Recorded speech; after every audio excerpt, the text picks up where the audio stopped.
स्वतंत्रता को कायम रखने के लिए, उसी स्वतंत्रता को अक्षुण्ण रखने के लिए, उसी स्वतंत्रता को बनाए रखने के लिए हमारा देश का जवान आज देश की सरहद पर हर विपरीत परिस्थितियों का सामना कर कर डटकर खड़ा हुआ है।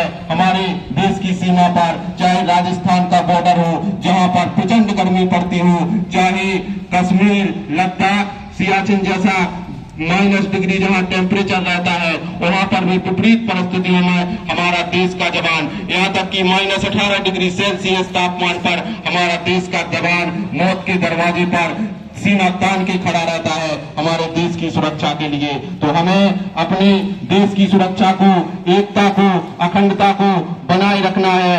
आज हमारे सामने बहुत सारी चुनौतियां हैं, जातिवाद, भाषावाद, क्षेत्रवाद, सांप्रदायिकतावाद। आज भारत इन सभी चुनौतियों का सामना कर रहा है। यदि समय रहते इन चुनौतियों का समाधान नहीं किया गया तो भारत की एकता एवं अखंडता पर बहुत बड़ा खतरा मंडरा रहा है। इसीलिए हम लोगों को जो आज विश्व की चुनौतियां हैं, विश्व चाहता है कि हमारा देश बिखर जाए, कमजोर हो जाए। लगातार हमारे पड़ोसी जो दुश्मन देश है हमको कमजोर करने की कोशिश कर रहे हैं, हमारी अखंडता को खंडित करने की कोशिश कर रहे हैं। इसीलिए हम सबको एक रहना होगा, हम सबको मिलजुल कर अपनी राष्ट्र के प्रति प्रतिबद्धता को, हमारे जो वीर शहीद थे उन्होंने अपनी शहादत दी है, अपने देश के लिए फांसी के फंदे पर झूल गए, हंसते हंसते भगत सिंह थे, उन्होंने हंसते हंसते फांसी के फंदे को चूम लिया था। न जाने कितने अनगिनत महापुरुष वीर शहीद हो गए और कितने न जाने माता बहनों की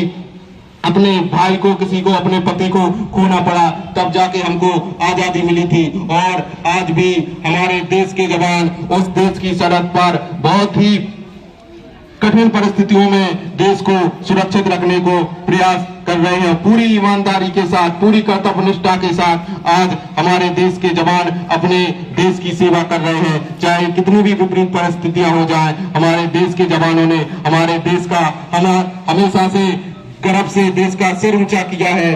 और हम लोगों को हमेशा इस बात का ध्यान रखना होगा कि हमारे देश की एकता कहीं कमजोर न पड़ जाए, हमारी देश की अखंडता उसको अक्षुण्ण बनाए रखना है। उसके लिए आप सबको, ये देश सबका है, सब लोगों